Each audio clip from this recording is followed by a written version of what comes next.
VJ Edgecombe is back playing in the Summer League, at least last night anyway. An ugly start and maybe a strong finish. We'll get Keith Pompey's thoughts on this. We'll discuss it with you as we are live. We will be taking your comments. I'm Marc Farzetta. That's Keith Pompey.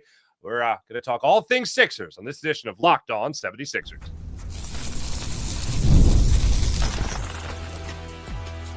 You are Locked On 76ers, your daily Philadelphia 76ers podcast. Part of the Locked On Podcast Network, your team every day. And we do thank you for making Locked On 76ers your first listen every day. Part of the Locked On Podcast Network, your team every day. Keith, it happened. We did call it. I'll pat ourselves on the back. We said, all right, tonight's the night. He's going to play. So he played last night, his first Summer League game in 10 days. 3 rebounds, 3 assists. Okay, 0 for 7 shooting in the first half. There were a number of fouls. They were letting him play, certainly last night, especially in the first half. But still, you could call it rust. You could call it whatever you want. I thought he shook off that really rough, ugly start and then rallied a little bit there in the second half, especially late in the third quarter and then through the fourth quarter. What did you make of VJ Edgecombe returning to the 76ers Summer League roster? You know, I was impressed by the way he was able to bounce back in the second half. I mean, we look at it. He shot 4 for 14. You said 0 for 7 in the first half. But in the second half, he was 4 for 7, right? He went 6 for 6 from the foul line. You talked about how he had, 3 assists. He had 1 assist in the second half. But he just seemed like, he just was able to bounce back. The problem is, though, he looked like a guy who really doesn't have a lot of help in the summer league. And, that's not really, I'm not trying to knock anybody else. Like, a Dembona was 3 for 3 in the second half. He had 6 points. But when you look at it, it was easier for Washington to defend him, Edgecombe, in the first half, knowing that, okay, they're going to give him the ball. We can trap him. We can do whatever. He's going to miss some shots. He's a little rusty. But in the second half, it was more or less, get him out in space, get out and run, and then do what he has to do. He just looked like a guy who just didn't have a lot of help, if you want to be honest, and especially in that first half. Yeah, and I thought there were a couple of missed layups, and I'm not talking about ones where he was even fouled on. I'm just talking about straight up. He made a great drive to the basket. I think it was late in the second quarter. Great drive to the basket in transition, split 2 defenders, went right to the rim and missed the layup. Just missed it. There was the dunk he had late in the third quarter, I think, or early fourth quarter. Yeah, when he hit the rim. The dunk, quote unquote. Yeah, it's not even. It's not a dunk. He missed the dunk, but made the shot. All right, he missed the dunk, but made a layup, I guess is what you would call it. But there was little things like that throughout. There was an air ball earlier in the game too on a 3 that just didn't look good. There was definitely moments there where I was like, has this guy not played in 10 days or a month? Like, when is the last time this guy played a game? But you're right. When you talk about the guys that are surrounding him, it's a lot easier to surround him as a defender when you don't have anybody else that's really stepping up, especially in that first half. Justin Edwards had 17 points in the game. What was it? Alum? Is that how you say his name? Alum? He came into the second quarter, Keith. This was so wild. Now, I'm watching the Summer League game in one room. My father-in-law, who's staying with us, is watching the All-Star game in the other room. I'm watching the first quarter. I'm just like, I want to be in the other room. I want to be watching the All-Star game. I don't want to be watching this. But Alum comes in the second quarter, plays 1 minute of the second quarter, led the team in scoring. In 1 minute. He had 5 points. I think he hit a 3 and a jumper. That's how bad it was in the first quarter. So when you talk about the talent or lack thereof surrounding VJ Edgecombe, I try to keep in mind throughout this entire Summer League the rarity, and I don't think we'll see him on the court tonight. My guess is they shut him down. We'll get to that. But watching in the Summer League, I do think, okay, what's it going to be like when they got to be responsible for Tyrese Maxey? What's it going to be like when they got to be responsible for Jared McCain or Quentin Grimes, or in the event that they're not injured, Joel Embiid and Paul George? What's that spacing going to be like for him? Because one thing, if he gets you one-on-one, he can beat you off the dribble. He's certainly got the speed and quickness to do that, the athleticism. And then when he does get around the rim, there was one dunk that he got fouled on. That was just the highlight reel stuff that when you're going back and you're watching him play at Baylor, I'm sure a lot of people saw. the athleticism, and it was on display on this particular play. Also, I think he was 6 for 6 from the free throw line, so he was able to convert there. I love the fact that he was as aggressive. He just kept at it no matter what.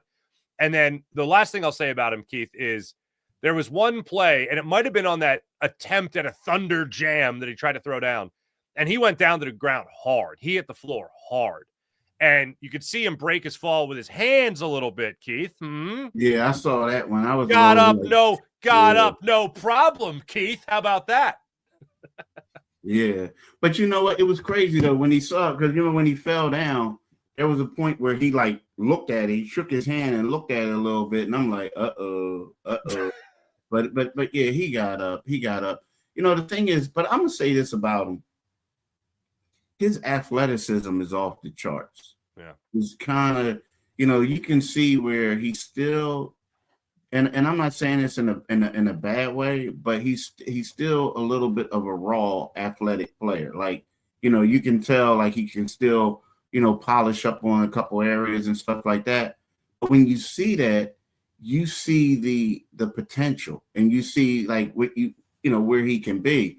But it's this guy is a pogo stick, and he just gets up there. And now the one thing is, I think that he's going to have to work on a little bit, is getting a little bit stronger. But again, he's only 19, because there was one time where he got up and they fouled him and he fell down. I think it might have been the one where he fell and hit his hand. But it's kind of the next stage for him is muscling through that and getting that dunk, boom, the and one. But his athleticism is off the charts. I just can't wait to see what he does, playing alongside Maxey and all these other guys. But yeah, he has. Now, here's the one thing I will say about that Washington Wizards team. They did sit 3 players, right? They did sit 3 of their players, and it was good for the 76ers to finally get a win in Vegas. But at the same time, I think it would have been a completely different outcome if the A team would have played for the Wizards. Yes, I do agree. I will say, to me, sure, 41-point loss, not cool. 2-point loss, show me you're in it, and they definitely showed that they were in it. They were, one big shot, one big play away from winning that one, and then I think it was Salas in that one that really was trying to carry the team late. Aluma in this game was really trying to give the Sixers a spark in the early goings of this one when their struggles were certainly bountiful, unfortunately. But yeah, showing me that you want to win, showing me that you're really trying to outcompete the other team, that you give a damn as a player is great. For me, I honestly, and I think you're with me, I don't think we care if they win or lose, but show me the winning attitude at least. Show me that you give a damn. And I certainly saw that from VJ Edgecombe and some of these other players in this game. By the way, for the record, VJ Edgecombe scored all 15 of his points, obviously in the second half. 10 rebounds, 6 rebounds in this one. He ended up with 4 assists, 2 steals, 2 turnovers, only 2 fouls in this one. Adem Bona, by the way, 6 blocks, 4 fouls in this one. So he stayed in the legal limit. 9 points in total. 8 boards. Janai Broom put together a double-double for the Sixers team, 14 and 10. Good to see that from him. But one more thing on VJ Edgecombe. You're talking about the athleticism. He's like a hockey player that needs a little splash of a figure skater. He needs a little bit of finesse to his game. I think you were talking about, his power. You were talking about his speed and his quickness and all that. He's got all of that. He needs a gear shifter or something, because he seems to have one gear, and that's be aggressive, that's play good defense, and that's be strong with the basketball. If he is able to develop, and again, 19 years old, rookie, summer league and all that, you've referenced many times, Keith, Jared McCain taking that next step after summer league. He didn't look good last year at all, but was ready for the season, obviously, when they needed him to be. VJ Edgecombe, if there's anything I would want him to work on, it's the change of speeds. It's the finesse game, and it's the power game. Finding a way to be able to combine those 2 traits, and that's when I think he'll really start to develop from the college athletic phenom that he really was in terms of his athleticism to becoming a well-rounded basketball player. I think a healthy mix of those 2 is what will lead to him taking the next step. Do you think that's a good way to look at it? Yeah, I think it is. I do. I think it is. And things like that, come over time. Um, the thing that encouraging about him is what his work ethic. That's what everybody talks about, and those things will come. Yeah, there were certain shots that you saw yesterday, and you're like, whoa, they just the rim was unkind, so to speak. They say, but the second half, here's the thing. I'm not going to criticize him totally for that first half because there wasn't a lot of help. It just seems like the game was too fast for certain people. I felt like the ball, I saw other guys like trying to work on their dribbling when they should have been giving up the ball. Sometimes I saw certain passes kind of late. Yes, and he was missing shots. But the encouraging thing is like the stuff that you said, and also the fact that he went 4 for 7 in the second half. He just went 4 for 7. Like, and what could have been a total dud of a night, he kind of salvaged it a little bit, right? So, yeah, I think that he's far from a finished product, but at the same time, you got to give him credit. We need to see more of him, though. Like, I hope he plays tonight. I do, because I want to see, how he bounces back. I really do. I mean, we've only seen 2 games of him, and I believe they'll probably play tonight, and then there's a possibility, most likely it could be that they'll play an additional game. But at the same time, I would love to see him come back tonight and play. I really would. All right, I would love it. Okay, so you said okay, now the prediction. Now my desire is that he plays again, obviously. I think that's yours. That's my desire, but yeah. The prediction is I don't know, man. That's a tough I don't think they play him. I don't think they play him either. And that's the thing. I don't think they play him either. Like, typically it's kind of like, okay, we got you out there. You got the 2 games. It's time to shut them down. But, for me, from a standpoint to get a true indicator of who he is, like when you see, he did salvage the second half. But the first game that he played in, a lot of people were like, talking about, how great he was. And then the first half of the second game, you're like, ooh, right? Yeah. But at the same time, it's one of those things where the third game, well, we can look at it and see, okay, well, was he closer to the guy in game 1 or closer to the guy in the first half of game 2? I think the third game will give us a better idea. All right, we are live for this one. I was going to get Brian Pumper in here. VJ is a brick. I think that means his shot, not like he's built like a brick. I think that means his shot. DKA came Mr. Sandman. What's going on? VJ is better than Maxey. What? Duck Holiday? Okay. Duke Holiday? I don't know. What was the tipping point of this guy being good? Was it the shaky hands, the poor 3-point percentage, or was it his court vision? This is summer league. I think he's going to develop into a fine player. I'm still in the Ace Bailey bandwagon. But anyway, that's not the point. The point is summer league, and this is where he's building on his game.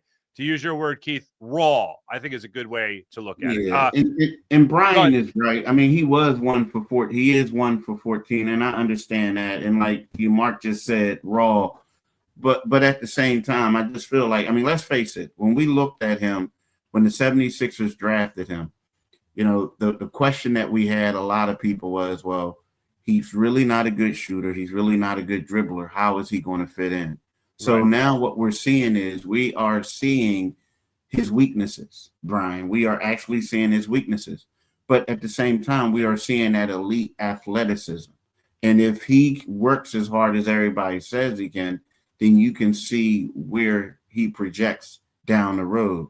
So, you know what I mean? So when we talk about that, that's what we're talking about. And let's face it, I mean, they gotta make the most of it. Like you can't do a redraft, right? So you have to make the most of it.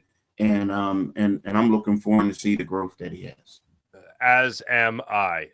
When we come back, we're going to talk about we're going to be real here. We've been real this whole time. I want to tell you that the Sixers are going to win 55 games next year. I want to tell you that they're going to be a number 1 seed. given the injury history and the current injury right now to two of the stars, Joel Embiid and most recently Paul George, what is the real outlook for this team when it comes to the starting five for what could be the majority of the season? We'll talk about that when we return. This is Locked On 76ers on the Locked On Sixers YouTube channel. You guys have heard me talking about Monarch Money before. Well, how about this? Monarch Money. If you've ever wished managing your money felt easier, well, with Monarch Money, it can be. Whether you're growing your savings or planning a big purchase, maybe that new car, whatever it might be, Monarch puts you in the driver's seat, pun intended, and it's like having your own personal CFO, giving you full visibility and control over your finances. Monarch Money is more than a budgeting app. It's a complete financial command center. You can track all your accounts, investments, and spending in one place. So in addition to managing your money, you're also building wealth.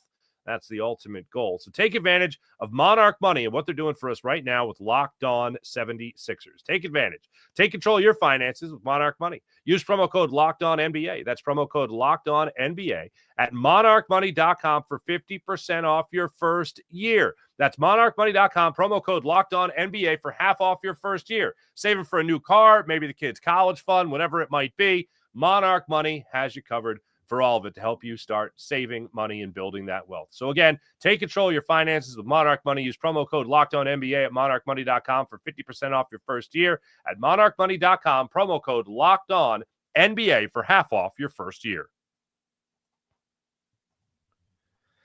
So how does this all shake out, Keith? We're looking at this whole situation with Joel Embiid and Paul George, and they even mentioned it on the broadcast last night. What can you expect? 55 games from Joel Embiid, 50 games from Joel Embiid, 55 from Paul George.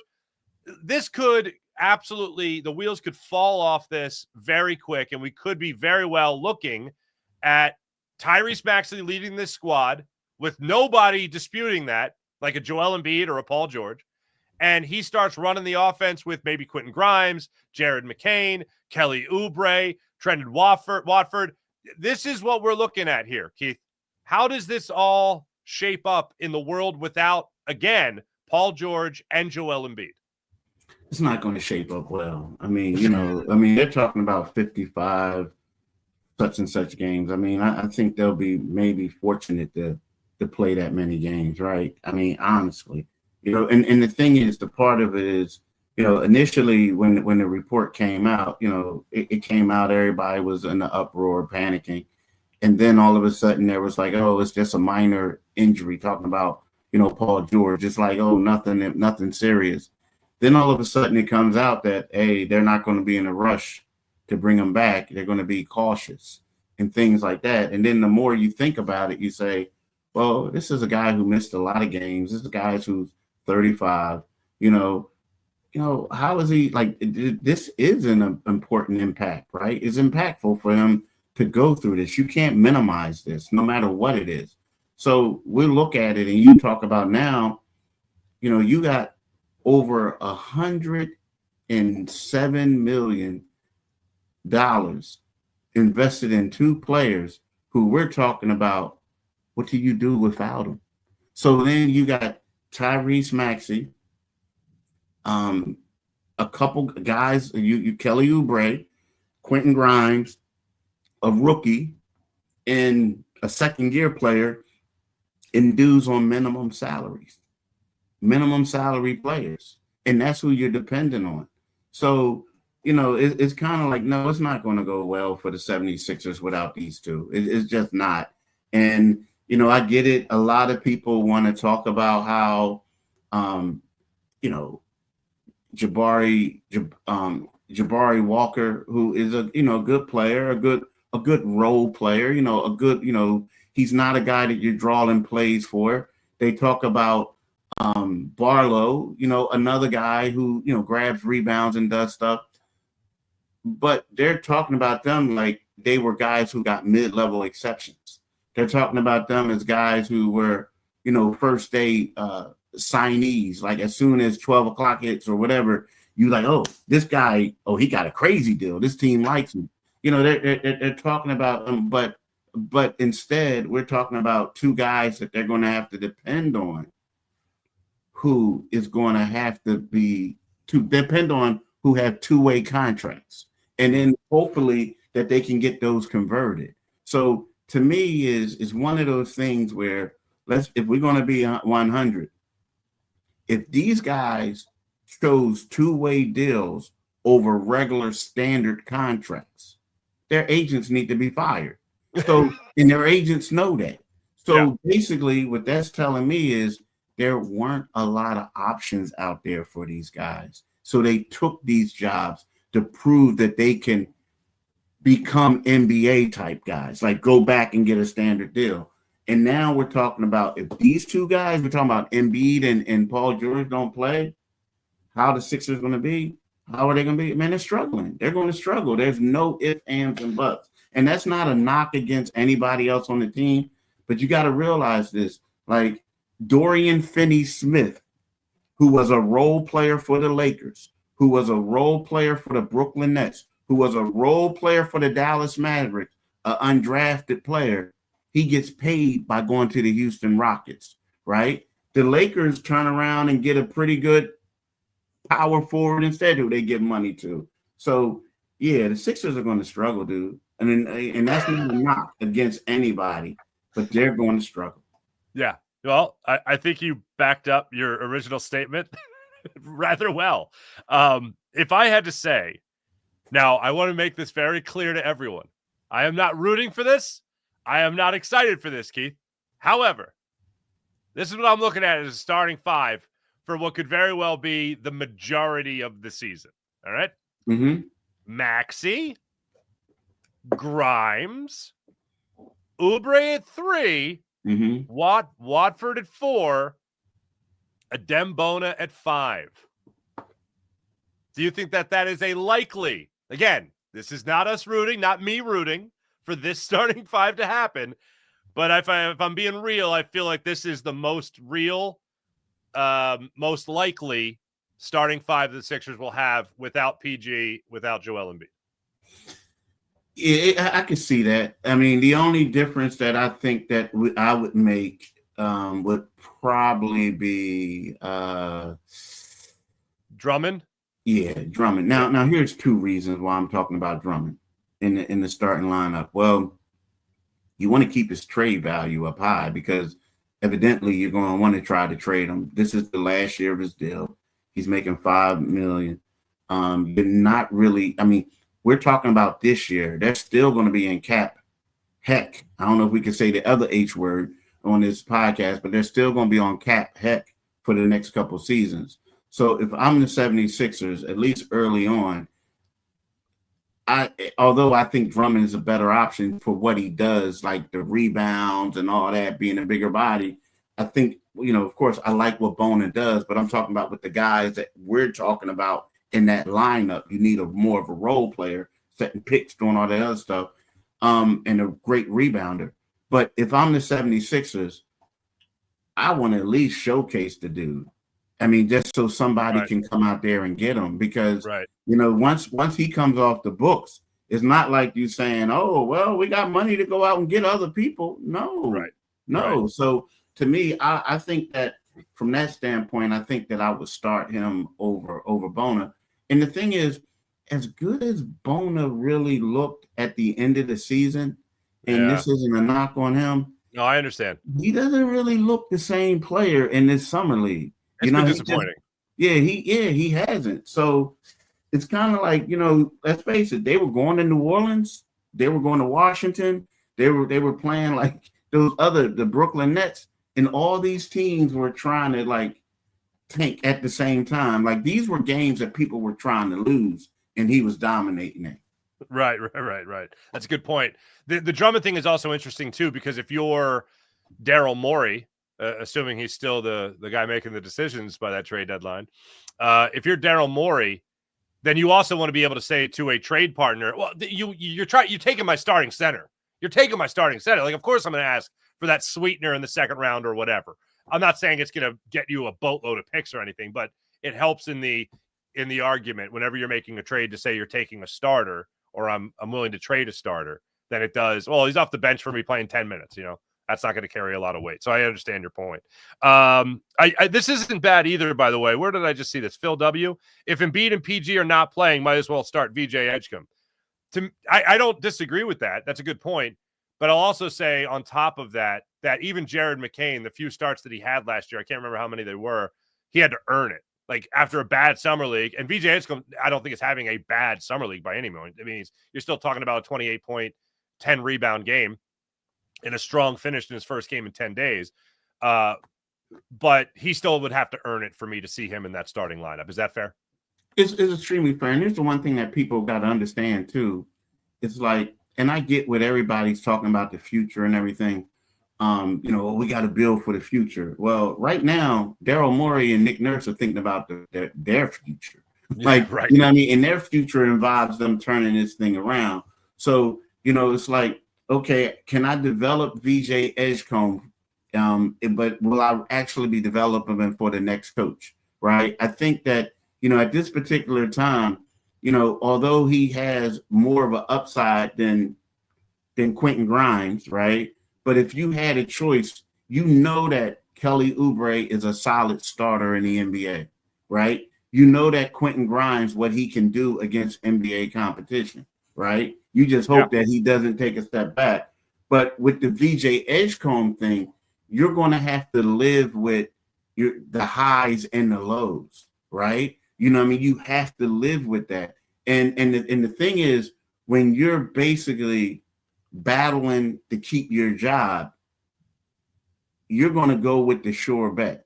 Because, let's just say if this thing gets ugly, and I'm talking about gets extremely ugly, what happens in December? What happens if Josh Harris says, you know what, we've seen enough. We got to get rid of you guys. You know what I'm saying? It can happen. Yeah, absolutely. Coaches Absolutely. can get fired in season. So to me, it's like, I understand what people are saying, but if you're a coach, you're battling for your job. So you're battling for your job, coaching for your job. And I think it's not that time for you to just be saying, okay, let's just put this guy out there. Nah, right. You got to win games. You got to win games. Yeah, no, I'm with you there 100%. All right, when we come back, we'll talk about that injury impact. We've talked about the number of games that you could play without Paul George and Joel Embiid, what that starting five would look like. How about the wins and losses where it matters most? Because there's an unfortunate, very dark cloud hovering over the upcoming NBA season for the Sixers. We'll mention that when we get back. This is Locked On 76ers podcast and a Locked On Sixers YouTube channel. And just like that, Keith, we're back. So last year, there was a little bit of a light at the end of the tunnel. That light was keeping a top 6 pick. That light got a little brighter when it moved up to number 3. Oh, my goodness. Not only do you keep your pick, but you got the 3rd overall pick. Some other people like us, we were in the Ace Bailey camp. Now we got to talk about VJ Edgecombe because he's the guy the 76ers chose. There's no light at the end of this tunnel, Keith. The only light at the end of this tunnel is the Sixers' small, slim hope and chance of making the playoffs and being a contender. Now, I want to stress this as well. In modern sports, making the playoffs is not a brag, all right? Yeah. Especially if you're – now, I say you make the playoffs. People are like, this isn't a playoff team. I'm like, hold on. Like 45% of teams are playoff teams. This ain't a brag. It ain't a major accomplishment. But could they flirt with the playoffs with a Tyrese Maxey-led team and an out for the year? I'll just ask you this. An out for the year Paul George at some point, an out for the year Joel Embiid at some point, basically what you had at the end of last year. Can Tyrese Maxey take this team to even the play-in tournament, Keith? That's I think possibly yes, just because I think that it's weird because to make it to the play-in tournament, be in consideration for the play-in tournament, what is there? There's like 15 teams in the East, right? Yeah. So there's 15 teams in the East, and then you look at it, and the top 12 teams are basically in play-in contention. Yeah, postseason contention. Think about that. It's only 3 teams who aren't going to be. So when you look at it, you say to yourself, are you better than the Washington Wizards? Are you better than the Brooklyn Nets? Are you better than the Toronto Raptors if they don't do it? Outside of that, are you know what I'm saying? So yes, I feel like if it was in the past, I would say no, right? And I would just say no because I don't see them as a top 10 team without those other two guys. I just don't see it. But right now, when you look at it and all you have to do is be better than three other teams, and then we know how there are going to be certain teams out there tanking, and the Sixers don't have any, like last year they had incentive to tank. They don't have that incentive to tank this year. Exactly. So I do think that they'll be in contention. Now, will it happen? That's the question. Probably not, right? But at the same time, I do think that they're going to stay in contention for it just because all you have to be for most of the season is better than three teams, right? But to be in contention, you're right. Yeah, to be in contention. So yeah, you gotta be in contention. Bulls, Hawks, Heat, Magic. The Magic were the cream of the crop in that regard, and they were 500. They were a 41-41 team. Exactly. The Bulls were 4 games under 500. So yeah, hey, look. Before Maxey got hurt last year, I wanted no part of tanking. I wanted no part of losing on purpose, Keith. I was done with that. I still want to be done with that for the rest of my life. I wanted to see Tyrese Maxey lead this team to at least the play-in tournament, maybe a win, but make it into the official playoffs, just because of what a great notch that would be in his belt, especially after being snubbed in the All-Star game for Tyler Hero. Obviously, it didn't happen because of the injury and all that stuff. They ended up sitting the rest of the year talking about a 24-win team. But now you got no incentive. Once he went out, Keith, I said, yeah, lose. Keep that pick. You're going to need it. But now there's no light at the end of the tunnel. There's no lottery pick there waiting for you. There's no first-round pick there waiting for you. Now's going to be the time where from start to finish, you're going to see whether or not this can really be not just a Tyrese Maxey-led basketball team, but a successful basketball team led by Tyrese Maxey. Yeah. And that's the thing. It's going to be a lot of pressure on Tyrese, right now. And it's going to be just like last year. I mean, when we think about it, for the most part, with having Jared McCain back, and then hopefully, with Quentin Grimes, if Quentin Grimes come back, it should take some of the pressure off of him. He should be able to do more. But the thing is, I remember there was a point last season where Tyrese early on became a little frustrated. He wasn't himself because he knew, and it wasn't a knock on his teammates, and he would come out and say, no, I like playing with these guys. But there was a lot of pressure on him. And I feel like if these two guys are unable to go, the pressure is going to be even greater. I mean, it is because, everyone's going to look at Tyrese. With Tyrese, in order for you to win, and when you do stuff like that and you don't have the talent, you got to get a little bit outside of your comfort zone. You got to take certain shots that you're not used to taking, or that are good shots. You got to gamble a little bit. And what that leads to is kind of sort of you getting exposed. Like people are going to basically look at it and say, okay, well, can he go this way? Is he a great dribbler? Is he a great passer? Is he this? Is he that? Is he that? People are going to trap you all the time. So to me, it could be a frustrating season for Tyrese Maxey if these guys, don't play. And not only that, Philadelphia, we do this a lot and we do it in most markets. Like basically people say, look, bro, like, and it's not no fault of his, but people are going to say, look, bro, you making $30-something million a year now. Like, yo, we expect more from you. We expect more from you. You're a max player now. But again, like I just don't know. Now again, if Jared McCain steps up, if Grimes steps up, but you're going to need a big to step up too to balance it out.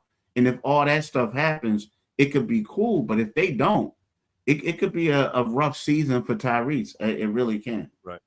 Yeah, you're talking about a big stepping up. I mean, I had high hopes for Bona. Like the defensive end of things, you're talking about a guy that had 6 blocks last night, and that's great. But the footwork taking a step up on the offensive side of things hasn't happened. I know we've talked last week about, if they allow you 10 fouls, foul away, and that's fine. But at other times, I also want to see your footwork. I want to see you be able to keep up with guys, not have to foul. So that's something that's been disappointing. I'd love to see him take that step forward. I will say, I think you're right, though, as far as the starting center for next year. I think it does come down to Andre Drummond really doing it. For the simple fact, as you said, you want to showcase him a little bit in the event that you don't have Joel Embiid playing nearly as many games as the Sixers would like him to. So that's interesting stuff. A couple more comments before we get out of here. DK, aka Mr. Sandman.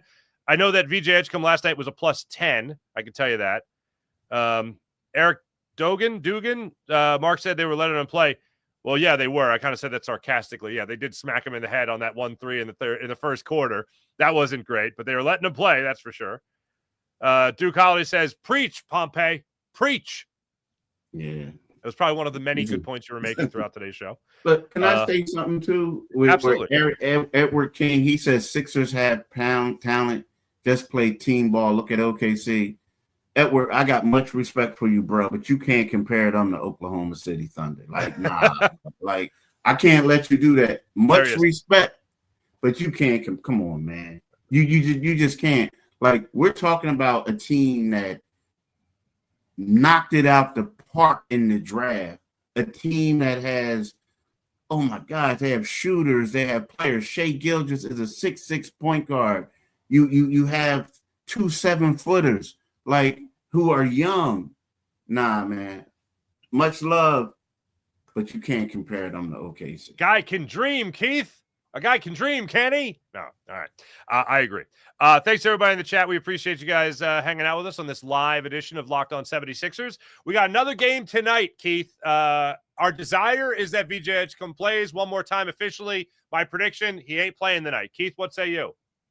My prediction is he's not going to play tonight. You know what I mean? He's not going to play tonight. But you know, I hope he does. I hope he does. And Edward, I give you a shout out. Okay, no hero ball. Okay, I get that. All right, I get that. But aside from that, bro. Yeah. Nah. There we go. See, we give our people a chance to redeem themselves as well. All right. Thanks, everybody in the chat. You guys are great. As per usual, we'll be back with you guys tonight, actually, for a short right after the Sixers game. We'll be back with you guys right here to talk ball with you guys. Locked On 76ers. Thanks for watching. Thanks for listening. And thank you for making Locked On 76ers part of your first listen today. As for your second listen, make sure you guys check out Locked On NBA podcast, where there is no offseason. Doug, Matt, and Hayes keep you up to date on contract negotiations, rumors, and everything you need to know to be the most informed NBA fan. Find Locked On NBA on YouTube or wherever you listen to your podcast.